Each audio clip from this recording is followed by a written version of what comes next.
Honorable Chair, other distinguished guests upon dais and in the audience. I'll be as brief as possible because I promised down in here that I won't take more than 5 minutes at the max. Okay. Well, Bangladesh and Japan. To start with, Honorable Prime Minister made a visit to Japan just the other day, and I was very lucky to have been part of the delegation. So we not only enjoyed the Japanese hospitality, we also enjoyed excellent food at Prime Minister Abe's residence. And also there was a brilliant breakfast meeting which was very well attended, and our ambassador, Rubana Huq, ever talented ambassador of ours, was very quick to arrange, which was also very fruitful. So we treat this as a gesture of friendship and, of course, vision, this trip of yours, and we hope that it will continue. So Bangladesh Japan is basically a story of friendship and growth. Even our flags are similar. Our Prime Minister, then Bangabandhu, was actually inspired by the white and red of Japan flag, and so we have a red and green today. And he went there in 1973 as well. So, I'll be very quick. You know about Bangladesh. It's I always call this a land of phoenix. We always rise from the ashes. We always are resilient. So this is a country to come to, because that's our curve. So you can well imagine that in the last couple of years, look at that. These are all known stories. I can easily share the presentation with you just to save you the problem of listening to me non-stop. But that's something that we need to know. In about 40 years, just look at where we have gone. Look, from 18.12 billion GDP to 74.11. Look at trade, look at investment, look at how poverty has dipped in Bangladesh from 58.5 to 21.8. In about 40 years, look at our share of agriculture to GDP growth. Look at where we have gone with industry, 35.14 from 17.31. Now, this is our target. All right. Bangladesh is the second largest garments exporter in the world, right after China. And this is how we have risen. So we're currently at a 30.61 billion. It's a path of an unbeaten growth. We have 4,615 clothing factories, $10 billion investment. We export to 163 countries. We have 4.4 million workers. We have 425 spinning, 796 textile mills, and 99% accessories. Export, like I said, 30.61 billion. Major markets. Let's take a look at Japan. It's actually pretty insignificant so far, but in the last 10 years, the best part is that Bangladesh's export to Japan has grown by almost 6 times, and all during Honorable Prime Minister Sheikh Hasina's time. So last 10 years has really marked the progress for our bilateral trade.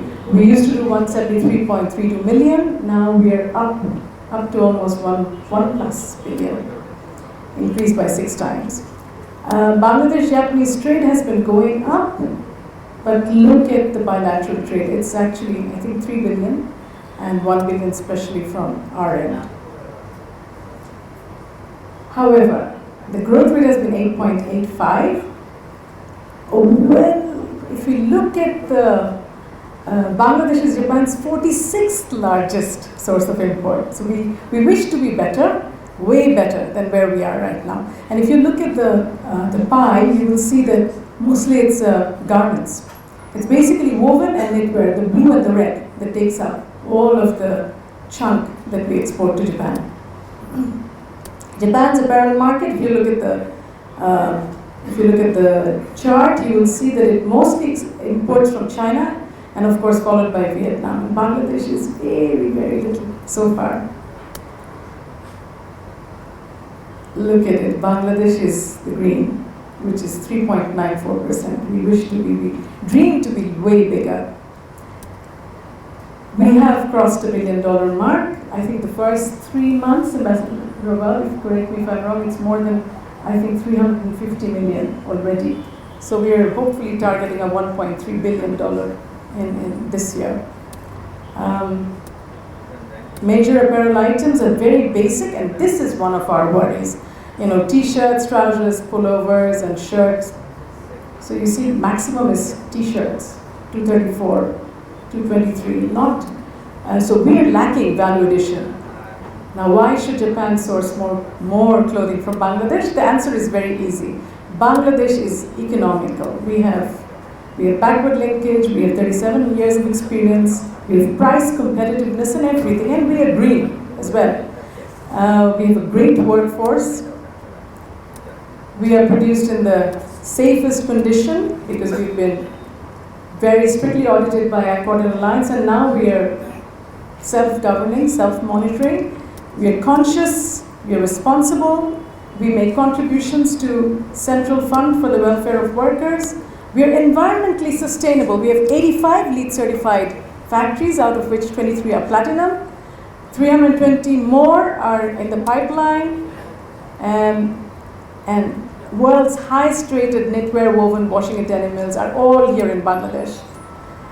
Made in Bangladesh is a transparent label. Our information is publicly available through website. We impact lives of millions. 83.5% share of export earnings, 4.4 million employment, 60% of female labor force, and of course contribution to GDP is 11%. And how collaboration can enhance trade. Over here, I would just like to elaborate that in 2024, when the GSP is over and when we graduate to the next level, to MIC, then Japan's GSP is going to end. So we would like to rather request that we go for probably an extended negotiation on EPA. So we need to be under serious economic partnership agreements, and extended GSP should be negotiated by our government with Japan's. Bangladesh's value addition has been insignificant. See, in volume we've risen by 7.7%, and in value only 5.29%. So we need value addition. We need higher products, better products. In that case, what we can do is, if you look at this, you'll see that 60 to 65% we are importing woven fabric, which are actually not all that value added. So if Japanese friends are willing to set up textile mills in Bangladesh, we could buy fabric from you and then export it back to Japan. So that's a collaboration that we can think of. So we have 100 SEZ, special economic zones, being set up, and we would require your interest.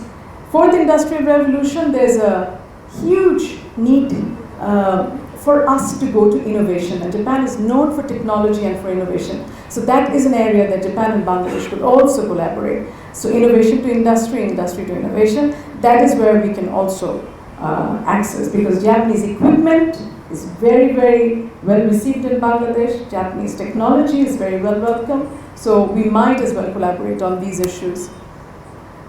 And it's actually the last slide. It's an attractive investment location. My colleagues have all said it to you, and we're very secured by law. So 100% foreign equity is allowed along with unrestricted exit.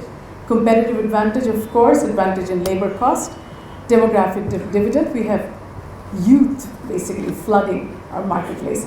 So one thing is for my Japanese colleagues and for Bhaban, and of course the government representatives here.